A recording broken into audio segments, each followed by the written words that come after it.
होली है। Presented by Krishna Recording Studio, Madhubani.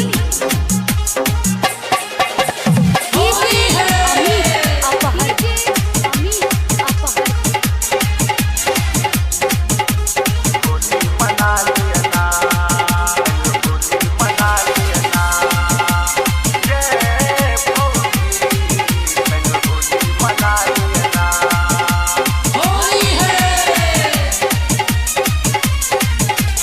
हमर हाथ से रंग भौजी आहाँ लगा लिया ना।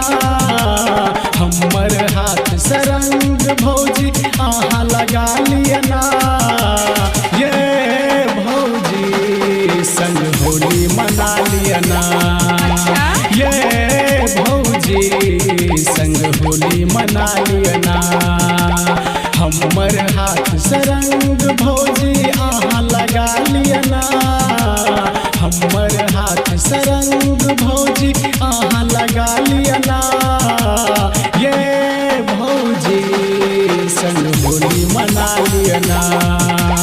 ये भौजी संग होली मना लिया ना।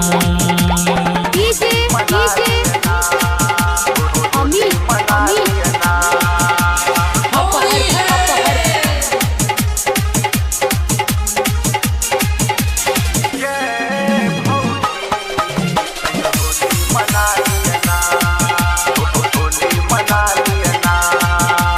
होली है।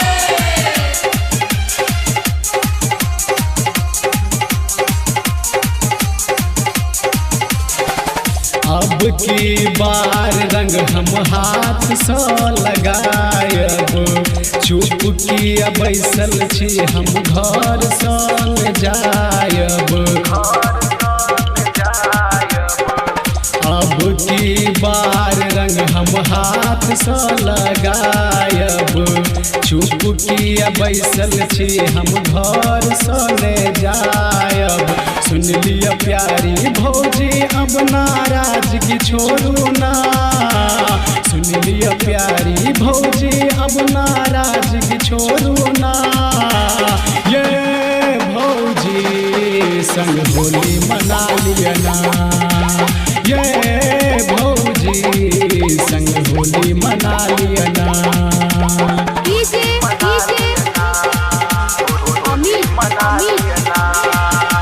होली है।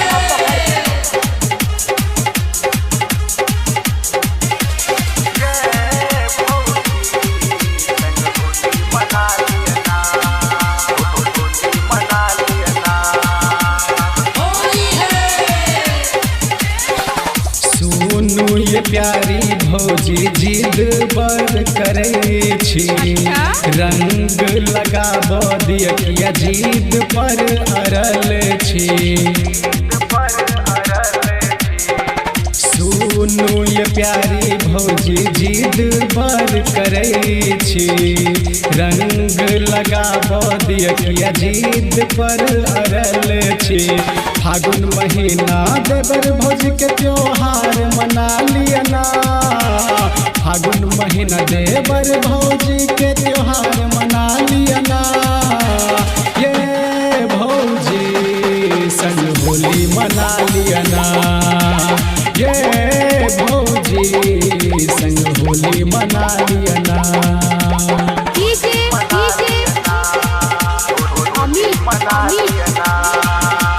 होली है।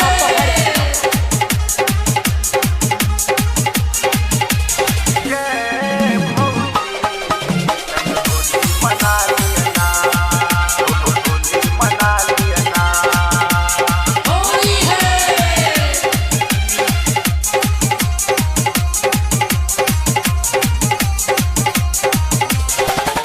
रोहित के बात करने आहा भौजी सुन लिया। पुआ पकवान अपन हाथ से बना लिया। रोहित के बात करने आहा भौजी सुन लिया। हुआ पकवान अपन हाथ से बना लिया। हुआ पकवान सहनता भौजी आहा पूरा दिया ना। हुआ पकवान सहनता भौजी आहा पूरा दिया ना। ये भौजी संग होली मना लिया ना। ये भौजी संग होली मना लिया ना। हमर हाथ से रंग भौजी आहा लगा लिया ना। हमर हाथ से रंग भौजी आहा लगा लिया ना। ये भौजी संग होली मना लिया ना। ये भौजी संग होली मना लिया ना। ये भौजी संग होली मना लिया ना। presented by Krishna Recording Studio, Madhubani.